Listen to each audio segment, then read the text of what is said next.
first you need to know what your goal is. Most people walk around with no goals, no ambition. They don't know where they're going. It's like a ship with no destination. If you don't know where you're going, you'll never get there. Once you know where you want to go, then you direct your time, your energy, and your attention to what? To the execution and the achievement of that goal. If you want to make money, you will make money. If you want a good network, you will have a good network. If you want to build a great podcast with great hosts and great guests, you will build a podcast in that way.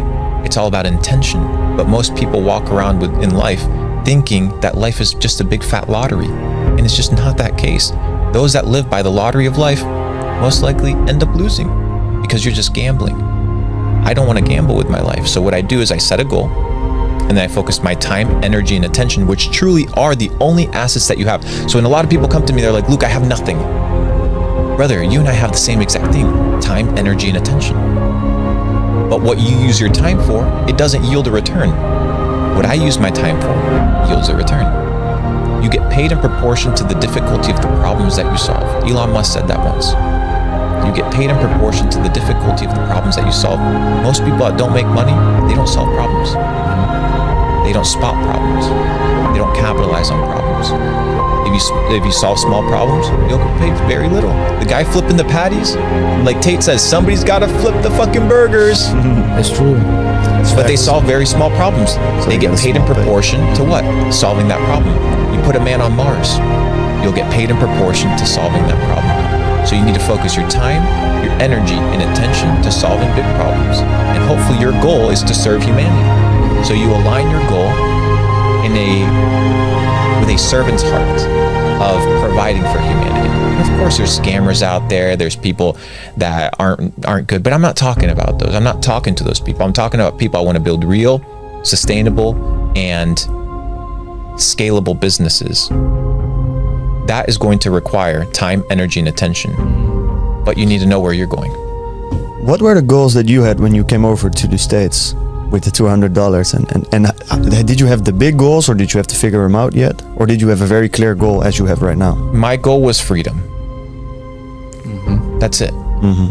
And I had freedom when I was living in my brother's apartment, spending $200 a month in rent, sleeping on his couch. I had freedom. Now, freedom needs to be earned, but it also needs to be maintained. Naval Ravikant famously said, people that live beyond their means do not experience peace. Then he says, people that live below their means will experience a level of peace that those above their means will never experience. So freedom can be experienced. You don't have to be making a ton of money. So my objective was freedom, right? And I achieved that by sleeping $200 a month on a couch to then focus what? My time, energy, and attention to making more money. But a lot of motherfuckers live beyond their means. Their time and energy and focus is what? Spent on paying their bills. They're in a relationship that's toxic, that is not supporting their endeavors and their goals. So they spend their time, energy, and attention supplying that person. Their friends, right? They're not good friends. So they spend their time, energy, and attention with people that are not ROI positive. And their daily actions and their habits, right?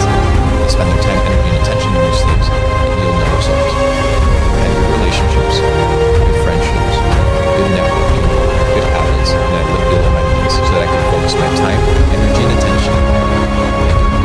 How should one go about finding out for themselves if they're on the right path? Because if you say it like that, it's very easy, but I can imagine that there are people listening and thinking, I really love my girl.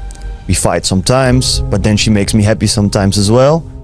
Do I need to skip her, or do I need to stay with her? So how do you go about finding out for yourself if you're allocating your time right, if you're with the right person? How do you figure that out? You need to know your goal. You need to establish your goal. And then you need to ask yourself if what you're doing is purposeful and beneficial to the achievement of your goal. A good thing at the wrong time can become a bad thing. It's like giving a razor to a baby and expecting the baby not to cut himself. But when you give the razor to a man, the man knows how to use it. So the issue may not be the relationship, the issue may not be the girl, the issue may be your inability to establish goals, to establish boundaries, and therefore to be in an environment where you can still pursue your goals effectively. A good thing at the wrong time may be a bad thing. The relationship may not be a bad thing.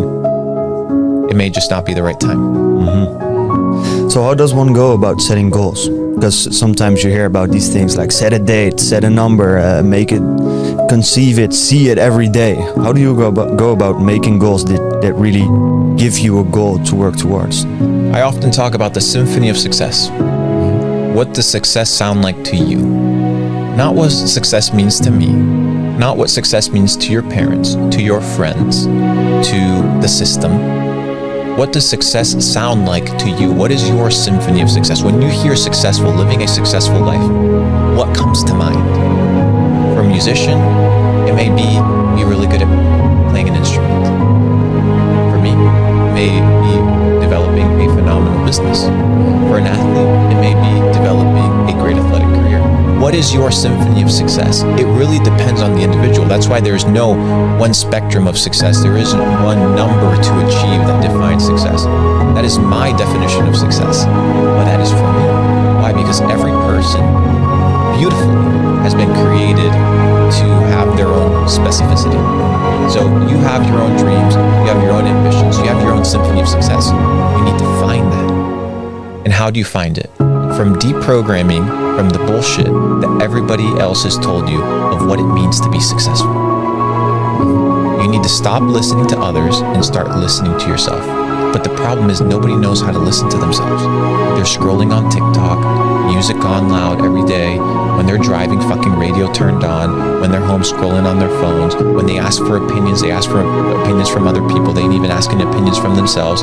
They're going to a fucking psychologist, asking a psychologist for wisdom and advice on how to live their lives, and they're paying this motherfucker money, and all you are is a client, so might as well keep this person sick as long as possible, or deranged, or in the loop of coming and sitting on the chair. Why? Because they're paying for the fucking mortgage. When was the last time you sat down and defined your symphony of success? What does success look like to you? To me, it's not having a ton of properties and living in a big fat box and having a ton of supercars. No, to me, it's freedom. And I found that early on. Now I just am able to experience a different level of freedom with more toys and more things, and I can bring people along that journey with me to enjoy it.